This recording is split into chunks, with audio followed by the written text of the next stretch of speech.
Attijari Wafa Bank, reçu en audience ce samedi par le président de la République Idriss Itno. Au centre des échanges, la possibilité pour le dit groupe d'investir au Tchad. Reportage en voilà un de ce journal.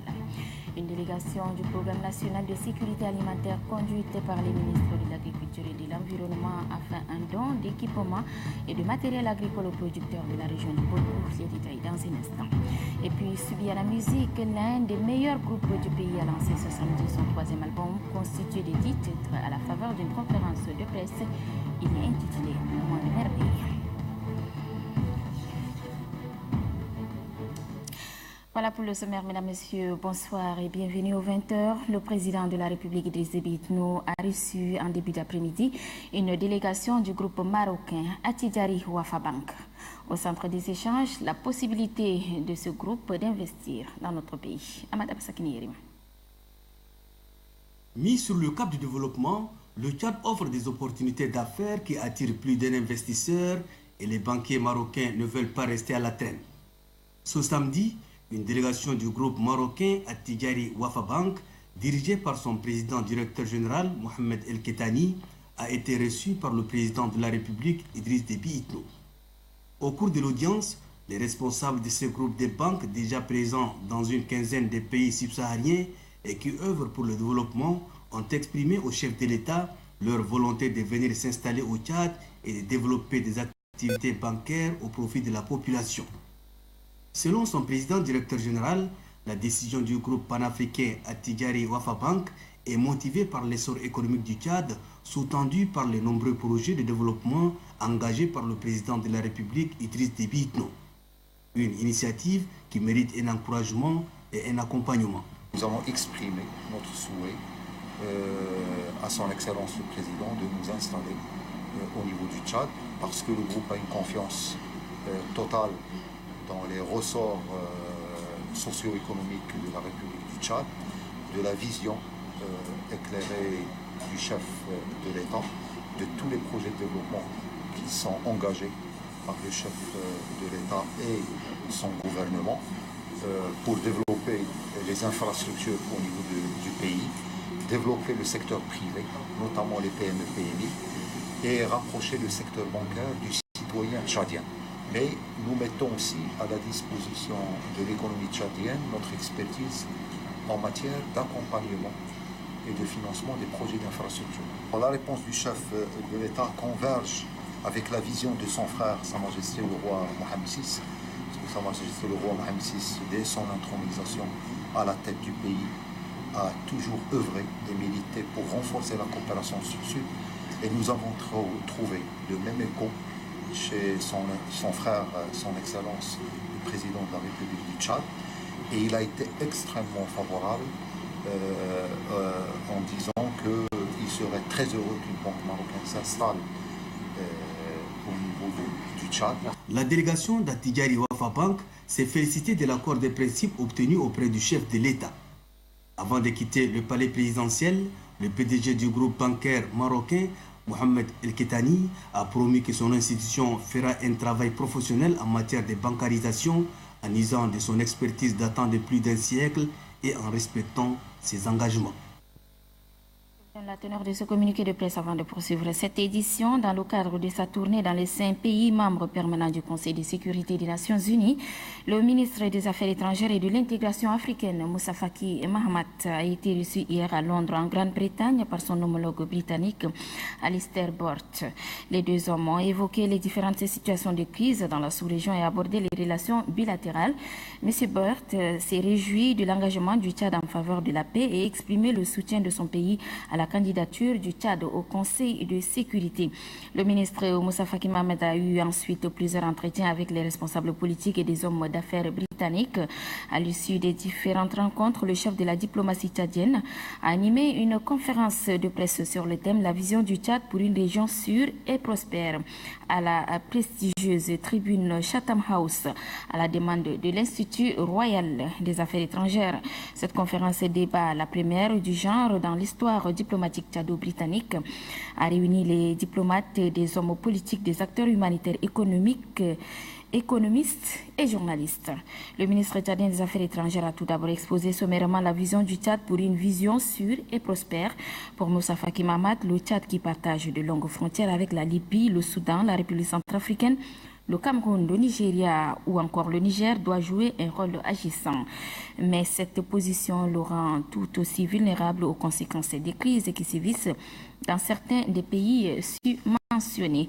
Il a par ailleurs indiqué que le Tchad, ayant longtemps vécu dans les affres de la guerre, se doit de tenir un engagement ferme et permanent contre les menaces sécuritaires récurrentes dans les pays limitrophes.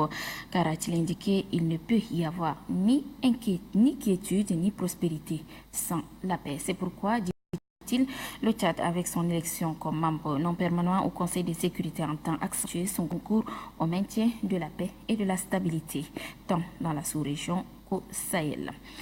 Le communiqué est signé de la direction de la communication du ministère des Affaires étrangères et de l'intégration africaine. Une délégation du Programme national de sécurité alimentaire accompagnée des ministres de l'Agriculture et de l'Irrigation, Ngariera Rimadita, et de l'Environnement, Mahamat Issa Alikimi, vient de séjourner dans la région du Borkou. Nous en parlions hier d'ailleurs. La mission est allée faire un don d'équipements et de matériel agricole aux producteurs de la région. Kadnoua Tufil et notre envoyé spécial, son reportage.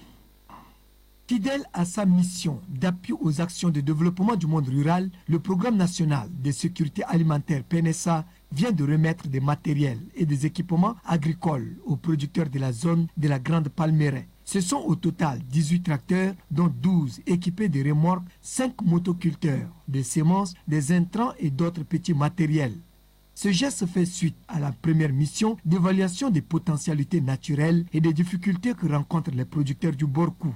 Pour les bénéficiaires, ce geste est d'une importance capitale, car ces matériels et équipements leur permettront de produire davantage, avis partagé par le gouverneur de la région du Borkou, Youssouf Sougoudi, qui a exprimé toute sa gratitude aux responsables du PNSA et aux autorités de la République pour leur détermination à améliorer les conditions de vie des communautés rurales. La population du Borkou se joint à moi pour exprimer ses remerciements et ses reconnaissances à son Excellence Idriss Déby Itno, président de la République, qui a toujours accordé une attention toute particulière au bien-être de la population du Borkou. Le ministre de l'Environnement et des Ressources halieutiques, Mahamat Issa Alikimi, exhorte les producteurs à faire bon usage de ces matériels et équipements. Le ministre de l'Agriculture et de l'Irrigation, Ngariera Rimadita, a quant à lui posé une question aux producteurs du Borkou afin de se rassurer de leur disposition. Je n'aime pas mentir. Si je vais rendre compte au président, je dois lui dire, les gens sont prêts, monsieur le président, envoyez encore d'autres tracteurs. Est-ce que vous êtes prêts à travailler? Je vous remercie. Cette réaction traduit, certes, théoriquement, la volonté des producteurs du Borkou à répondre aux attentes des plus hautes autorités dans la lutte pour l'autosuffisance alimentaire.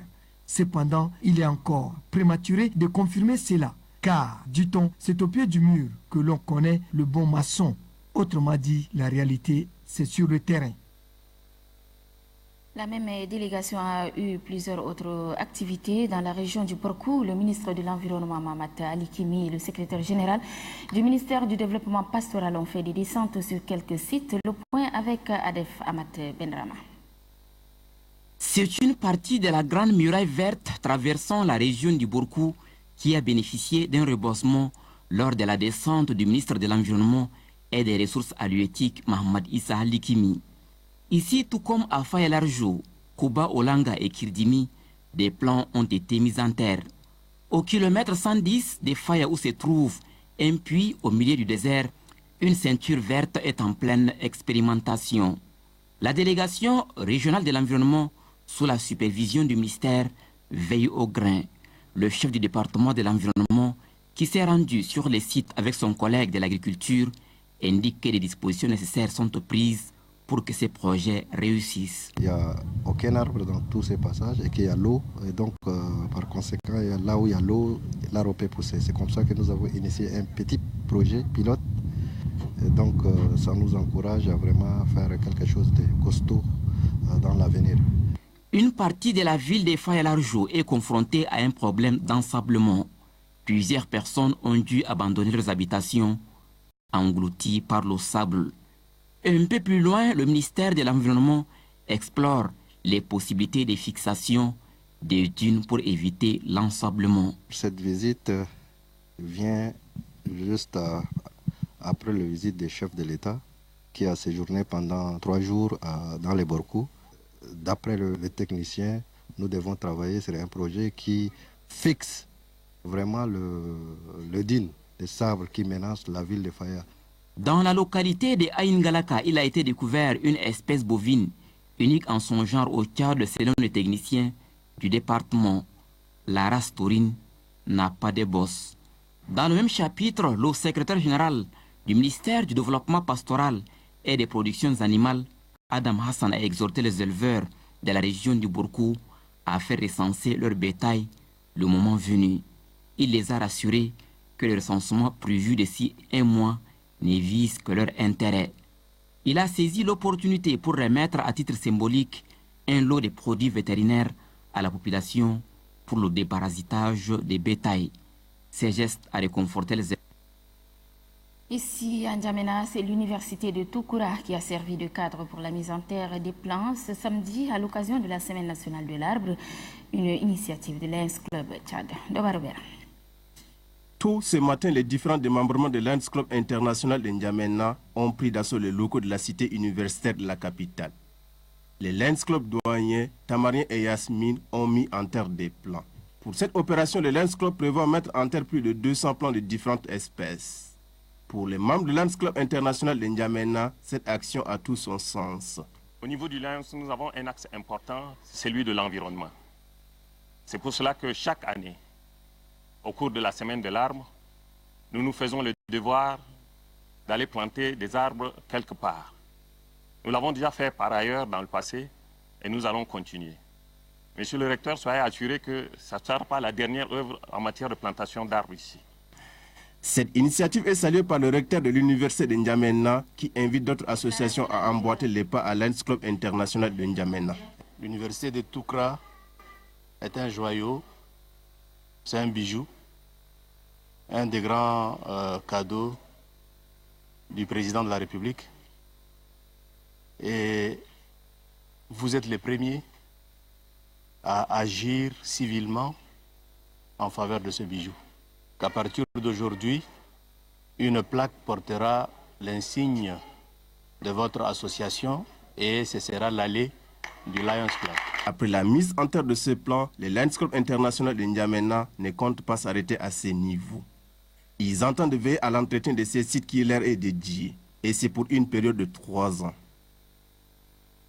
La session de formation des journalistes organisée par le ministère de l'Aménagement du territoire, de la décentralisation et des libertés locales, de concert avec la coopération française s'est achevée hier après-midi dans la capitale. Les participants issus des organes publics et privés ont pu cerner au cours de cette session certaines notions liées à la décentralisation. Bien outillés, ceux-ci pourront désormais mieux traiter les sujets liés à la décentralisation. C'est le secrétaire d'État du ministère, Gomdigué Baïdi Lemé, qui a officié la cérémonie de clôture. Tous les contours de la décentralisation ont été cernés à la faveur de cette formation au profit des journalistes et communicateurs. Il s'agit entre autres des attributions, de l'organisation et du fonctionnement des collectivités territoriales décentralisées, des modalités de collaboration entre les services déconcentrés de l'État et les services territoriaux décentralisés, ainsi que du contrôle de l'égalité. La décentralisation est un système de gestion administrative territoriale. Elle appelle à la responsabilité des citoyens à se prendre en charge et à gérer leurs propres affaires par des organes élus. Elle favorise à cet effet la réduction de la pauvreté, impulse la bonne gouvernance et induit le développement local. Parlant de ces limites, l'on peut citer l'insuffisance des moyens financiers, le manque de formation des élus locaux, l'instabilité institutionnelle et politique, le repli identitaire et l'égoïsme local. Pour sa mise en œuvre, les participants sollicitent des vastes campagnes de sensibilisation à l'endroit de la population, des élus locaux, des représentants de l'État dans les circonscriptions administratives et des leaders des partis politiques. Tout en saluant le travail abattu par les participants, le ministère de l'Aménagement du territoire, de la décentralisation et des libertés locales invite les bénéficiaires à traduire dans les faits les connaissances acquises. Chers participants, vous allez repartir dans vos organes respectifs. J'en suis persuadé, avec de nouvelles connaissances et des outils de dissémination. Je compte sur vous pour être de nouveaux ambassadeurs de la décentralisation, car vous serez désormais les principaux canaux de vulgarisation, d'information et de sensibilisation sur le sujet. Vous allez continuer à l'approfondissement et à l'épanouissement du processus de la décentralisation enclenché depuis 1996 au Tchad, sous la clairvoyance de son Excellence M. Idriss Déby Itno, président de la République, chef de l'État. À travers cette formation financée par la coopération française, le ministère chargé de la décentralisation entend contribuer au renforcement des acquis démocratiques et au développement socio-économique du pays. Une mission de l'ONRTV conduite par le chef de service suivi et évaluation vient de séjourner dans la région de l'Eni du Ouest. Objectif, s'enquérir des conditions de travail des agents de la station régionale de l'ONRTV FADA. L'occasion pour les membres de la délégation d'installer provisoirement l'émetteur numérique de la dite station. Marali Joséphine. La station régionale de l'Office national de radio et télévision du Tchad ONRTV de FADA dispose désormais d'un nouvel émetteur. Cet équipement est rendu possible grâce à la détermination du gouvernement à travers le ministère de la Communication à outiller les différentes stations du pays des appareils modernes. Ceci afin de permettre à la population de la région d'être informée. Le directeur technique de Golf Computer a rassuré les responsables de l'ONRTV que cette nouvelle station est aussi équipée de matériel de pointe. Cette antenne, n'est-ce pas, supporte les dipôles de TV et FM qui, n'est-ce pas, desservent la ville de Fada. Les signaux venant de l'ONRTV sont captés par la parabole qui est derrière sur les satellites Nilsat. Ces signaux sont, n'est-ce pas, transmis à leur tour à des équipements qui sont dans la salle de régie. Par rapport à la couverture, le chef de service suivi et évaluation de l'ONRTV a déploré quelques difficultés liées au relief de la région. Concernant la couverture, en réalité, à temps normal, ces équipements peuvent couvrir environ 150 km, dans un rayon d'environ 150 km. En faisant nos tests, nous avons remarqué qu'on couvre qu'une distance de 45 km, compte tenu des roches, effectivement. Cette installation, qui est déjà opérationnelle, sera inaugurée ultérieurement par les responsables en charge de l'information et de la communication. Chapitre santé, l'atelier d'information et de sensibilisation sur les mécanismes de mise en place de la plateforme de renforcement des systèmes de santé, de la vaccination et de l'immunisation organisé à l'intention des représentants de la société civile a clos ses travaux aujourd'hui. Cette session a permis aux bénéficiaires venus de différentes régions du pays de s'engager pleinement dans le renforcement des activités sanitaires. Service Gardela est compte rendu. Cet atelier a permis aux organisations de la société civile d'échanger et d'acquérir des notions pour une meilleure sensibilisation de la lutte contre les maladies. Il s'agit pour elles de s'impliquer dans le domaine de la santé et particulièrement de la vaccination. Au terme de leurs travaux, les membres des différentes organisations de la société civile se sont engagés à soutenir le gouvernement dans sa politique sanitaire. Pour mieux sensibiliser les populations du Tchad sur la nécessité de se faire vacciner, une charte des organisations de la société civile est adoptée au deuxième jour des travaux. Un sketch a été présenté par les participants pour montrer à la population le travail qui les attend sur le terrain. Un enfant non vacciné est exposé carrément à cette maladie. On a fait polio. Donc il va devenir comme un enfant. Le secrétaire d'État à la santé publique a rassuré les participants que désormais le gouvernement à travers son ministère s'emploie à associer les organisations de la société civile dans le renforcement de la santé et de la vaccination. Mon département se réjouit de voir la société civile accompagner la politique nationale de santé. À cet effet, le gouvernement, à travers mon département, s'engage à impliquer votre plateforme dans tous les processus qui visent le renforcement des systèmes de santé et de la vaccination.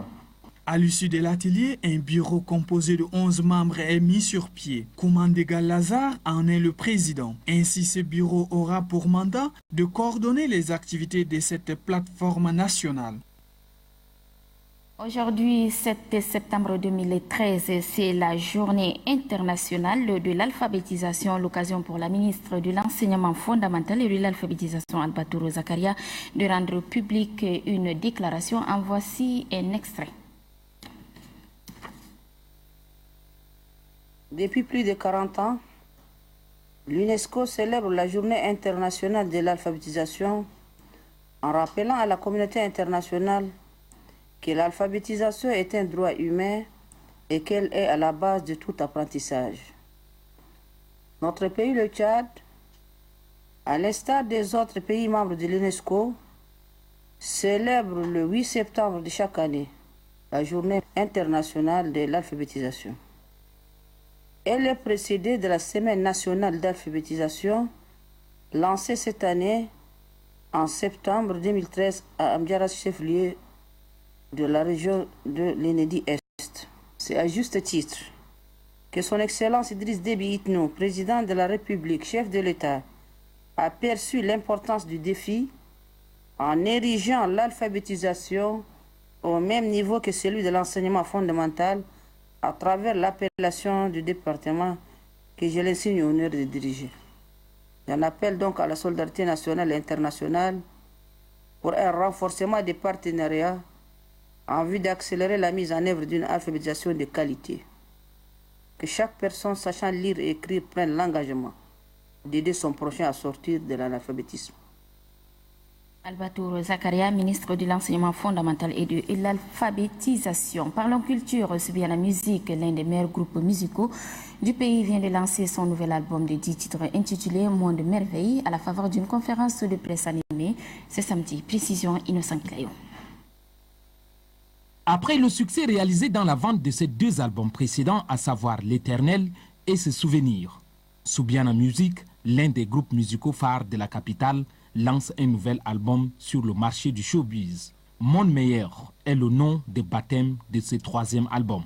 Le développement de notre pays, c'est une affaire de tous. C'est pas seulement l'affaire de nos dirigeants, c'est une affaire de tous. Le lancement officiel de cet album qui compte 10 titres a fait l'objet d'une conférence de presse. Pourquoi le titre Monde Meilleur? Quand vous allez parcourir les 10 titres de l'album, vous allez trouver beaucoup de titres qui parlent de la réconciliation, de la paix, de l'unité nationale au Tchad, en Afrique, dans tout le monde. Le groupe Soubiana Musique, qui est à la recherche de l'excellence, a dévoilé à la presse ses projets. La création d'un site de Soubiana sur le net, ça, ce sont des projets qui doivent être entretenus et enrichis périodiquement.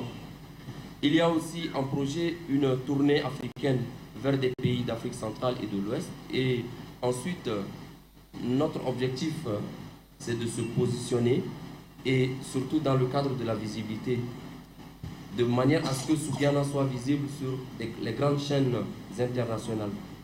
Pour la promotion de cet album, Soubiana Musique entend organiser des concerts géants à travers les grandes villes du pays. Les fans de ce groupe musical qui ont investi l'espace culturel de Soubiana Musique ont déjà dégusté en a cappella l'un des titres du Monde Merveille. Un sport Presse Football Club a renouvelé ce matin son bureau exécutif à l'issue de son assemblée générale élective à la Maison des médias, assemblée au cours de laquelle le président sortant Bethel Miarom a été reconduit. Le ministre de la Communication, porte-parole du gouvernement, Hassan Sila Bakari, et le président d'honneur, et Abba Ali Kaya, secrétaire général du ministère, est désigné conseiller spécial de PFC. Cory Lombor.